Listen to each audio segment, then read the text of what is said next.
What is health? There's a definition called Alma Ata definition of health.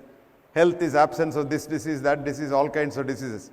If you analyze this, it's just a business definition, because if you want to know whether you're healthy or not, you must go for a checkup. And that's a big business, because you're checking up the whole population of the world, if you really can.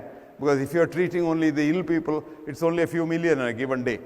So that's not the definition, but Indian system of Ayurveda for thousands of years had a beautiful definition, which simply means, in a sense, if you have enthusiasm to work, mark my words, and enthusiasm to be compassionate, you are healthy. You can have a disease, because all of us have disease. If I now scan all of us for a cancer cell, each one of us will have more than 5 to 10 cancers already inside. But they don't become clinical cancers and kill you, they die themselves. And this is a very important thing. So on a given day, nobody is totally healthy, which if it means that without disease.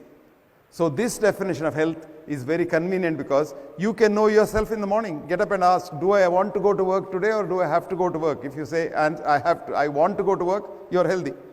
Do I have to be compassionate? If you say, yes, I have to be compassionate, that's compulsion. I want to be compassionate. And if you want to be compassionate, you're healthy again. Now, having said this, I must tell you the myths in the area of health.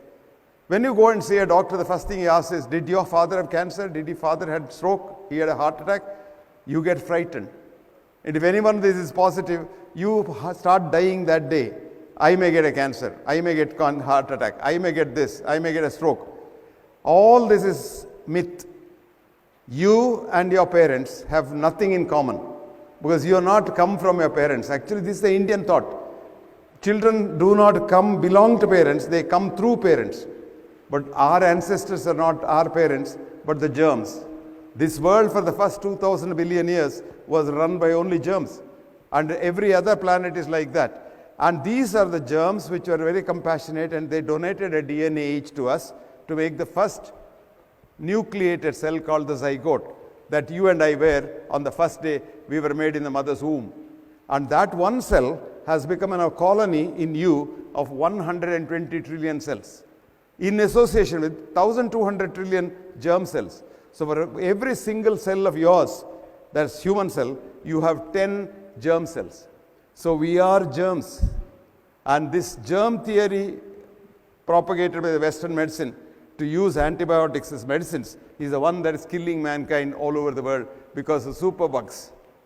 Now germs are our friends, and germs have brought us here, and we belong to them. So you don't have to worry about your family history of this disease or that disease, because there's a big myth going on saying that your genetic analysis, your genome studies, your genetic engineering, stem cell study, preserving your cord blood of your child, preserving your dead body, etc., is a multi-billion-dollar industry.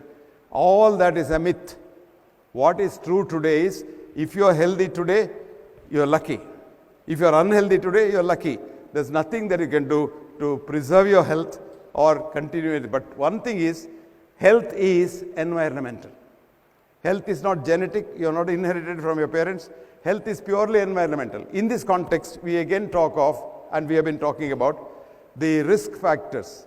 Your heart disease, your hypertension, diabetes, body weight, height, weight, mass index, your girth of the abdomen, girth of your all kinds of things we talk about. All this has been again proved wrong, because a largest study, the longest study and the biggest study, which is called the MR-FIT study, Mr. Fit study, multiple risk factor intervention trial, which went on for prospectively about 25 years, showed that there isn't anything called risk factor. Even if you remove the risks by intervention, the risk, if anything, remains. So even if you whether remove the risk factor or not, the risk remains. But the only thing that can save you is change your lifestyle. This is because lifestyle is the biggest environment. What is the environment of the human body? Human body is in fact human mind only. With quantum physics, we have quantum understanding. Matter is energy, energy is matter. For such of you who don't belong to the science stream, I'll give you a nice article, please read this.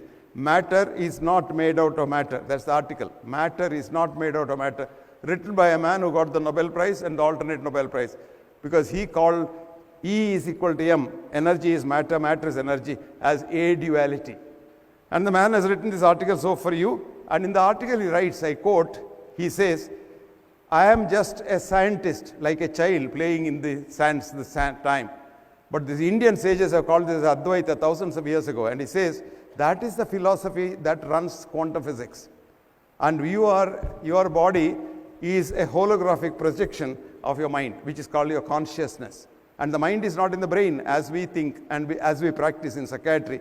We give you drugs when you have some mental problems. These drugs go and affect the brain where the mind is not there, and the brain gets damaged. So the drugs only damage the brain and do not treat you. As a matter of fact, create more problems. But what is important is the mind is the environment of the body. I am repeating this. The mind is the environment of the body. So if you have to get any disease to the mind and to the body, it's again the mind that affects the whole thing. And if you want to get rid of it, you have to change your mind. So in short, mind your mind, and that will mind your illness and wellness. Now, what is the most important part of the mind? Your thinking.